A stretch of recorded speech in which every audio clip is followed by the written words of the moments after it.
आज से लगभग 740 साल पहले 1280 ईस्वी में अफ्रीका की किसी अनजान जगह पर पैदा हुआ था मनसा मूसा।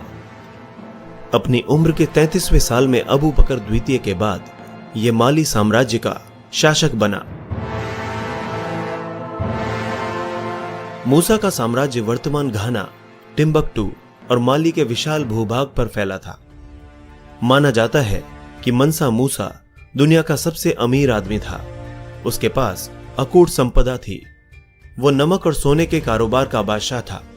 कहा जाता है कि जब उसने हज की यात्रा की तब उसके काफिले में 80 ऊंट शामिल थे, जिसमें से हर एक पर लगभग 136 किलो सोना लदा हुआ था। जिस इलाके से उसका काफिला गुजरता, वहां दिखने वाले भिखारियों में मूसा सोने के सिक्के बांट देता। अपने से पहले शासक अबू बकर द्वितीय की मौत के बाद 1312 में मनसा मूसा माली साम्राज्य का शासक बना। यह वो समय था जब यूरोपीय देश संसाधनों की कमी के कारण गृह युद्ध की चपेट में था। तब माली का स्वर्णिम युग चल रहा था। यहां नमक और सोने जैसे प्राकृतिक संसाधन भरे पड़े थे। माना जाता है कि मूसा का पश्चिमी अफ्रीकी साम्राज्य दुनिया में सोने का सबसे बड़ा उत्पादक राज्य था। वो भी ऐसे समय में जब दुनिया में तेजी से सोने की मांग बढ़ रही थी।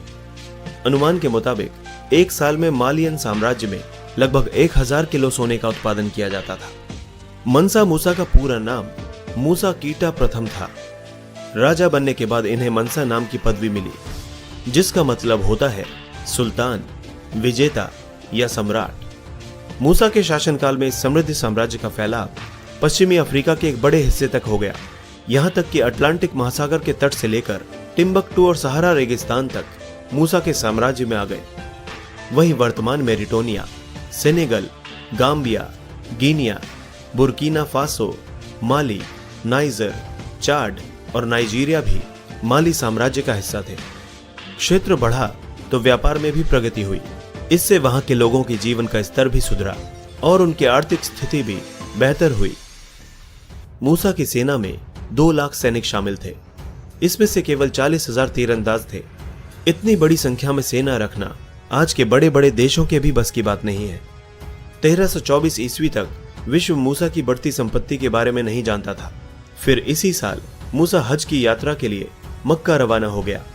इस यात्रा में केवल राजा ही अकेला नहीं था, एक काफिला भी राजा मूसा के साथ साथ चल रहा था। बेहतरीन फारसी रेशम पहने, हाथ में सोने की छड़ी पकड़े लगभग 500 लोगों के बाद मनसा मूसा का घोड़ा था। इस काफिले में हजारों सैनिक, कर्मचारी और गुलाम शामिल थे। एक अंदाजे के मुताबिक मूसा के इस काफिले में लगभग 60,000 लोग शामिल थे। वहीं इस कारवां में ऊंट और घोड़े भी शामिल थे, जिनकी पीठ पर सैकड़ों पाउंड सोना लदा हुआ था। काफिले की लंबाई चौंकाने वाली है। हालांकि यात्रा में भाग लेने वाले लोगों की सटीक संख्या के बारे में उचित दस्तावेज नहीं मिलते, लेकिन ऐतिहासिक रिकॉर्डों से यह अनुमान लगाया गया है। गरीबों में बांट दिया सोना। जहां जहां से मूसा का यह विशाल काफिला गुजरा, लोगों की आंख फटी की फटी रह गई। आखिरकार इतनी बड़ी संख्या में मूसा की अमीरी को नजरअंदाज करना संभव नहीं था। मूसा का यह काफिला मिस्र से भी होकर गुजरा था। माना जाता है कि मूसा ने काहिरा के गरीबों को देखकर सड़क पर सोने के सिक्के बिखेर दिए थे।